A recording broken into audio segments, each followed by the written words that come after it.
to follow me and do exactly as I say. Let's move. Oh my God, you guys, I am so stoked you are here. You have no idea. You are? So stoked. Backs against the wall. So, Nick, I actually saw the movie last week, and I was really surprised because when the project started, and I'm sure you're aware of that, internet fans were like, what are they doing to Jumanji? How can it be a video game? It's a board game. And the movie's actually pretty, it's the most fun I've had in the movies this year. How is it to be part of something that big and that has so many eyes on top of it? Well, I think that, you know, the exciting thing about taking a film that people love so much, a title like Jumanji, is that you get to give it new life and tell a new story.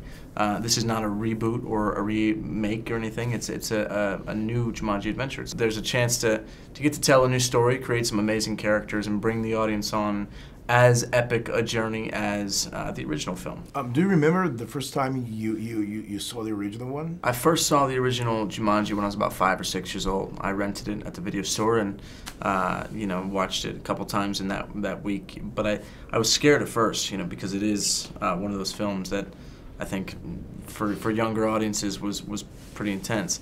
But I did love it, and I sort of committed to watching it a few times. And, as I got older, it was always on TV, and I was, you know, watching it all the time. And so when they called me about this, I was curious, like a lot of people, to see what the angle was going to be and what the approach was going to be to telling this story. But I read the script and fell in love with the story and with the characters.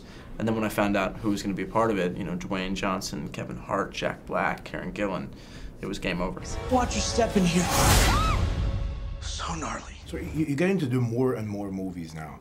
Do you have like a kind of role that you go after? That's something that gets you more excited, or just different projects that are coming to your hand? You know, I wish I could say it was all planned, or that I knew exactly what I was going to be doing next. But kind of the fun of the acting world is that something could pop up tomorrow that becomes the next thing I'm going to do, and I think that balance of really great sort of eye-level storytelling to, you know, the sort of more scale things like this, you know, and Chaos Walking, the other film I just finished.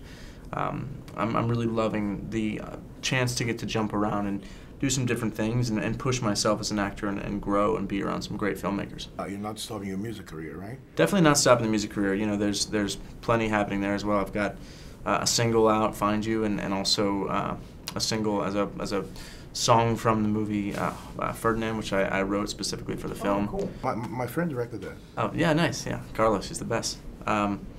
So yeah, I mean, I think there's lots happening, and for me, it's just about trying to stay as busy as possible and stay inspired. How do you balance the film work and the music work? Because when you're touring, you don't have a lot of time to go and shoot something, right? There's not a lot of time to shoot something when you're on the road or even promoting music, whatever it is. You do have to kind of separate up the schedule, which I think becomes the main challenge. You know, for me, I think I just trust my team to help me make things, you know, sort of grow on both sides, the acting and the music. When you're doing a movie like Jumanji, your brothers come and visit, you feel the urge to put them on costumes and say, just stay there, you're part of the set. Definitely not putting them in the costumes and get them on set, but Joe did come to visit while I was shooting. You know, convincing friends to come out to Hawaii wasn't very tough. A beautiful place to shoot for a couple months. But yeah, he came out, we did some great hikes and had some good food.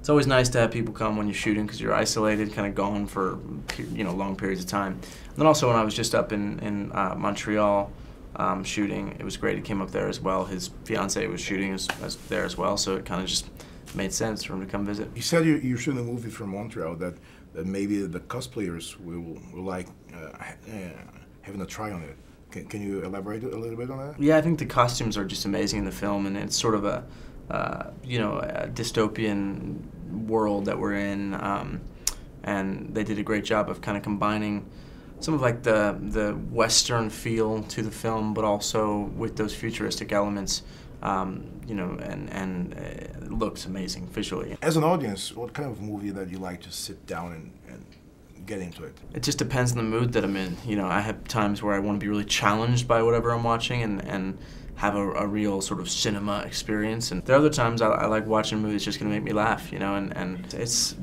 about trying to take whatever you can from each thing and learn as much as you can. But some of my favorite movies are the classics, you know, some of the great performances from De Niro and Dustin Hoffman and things like that. The first time you saw Jumanji, the finished movie, you remember what was your reaction on it? Oh, I loved it. I loved the film when I first watched it.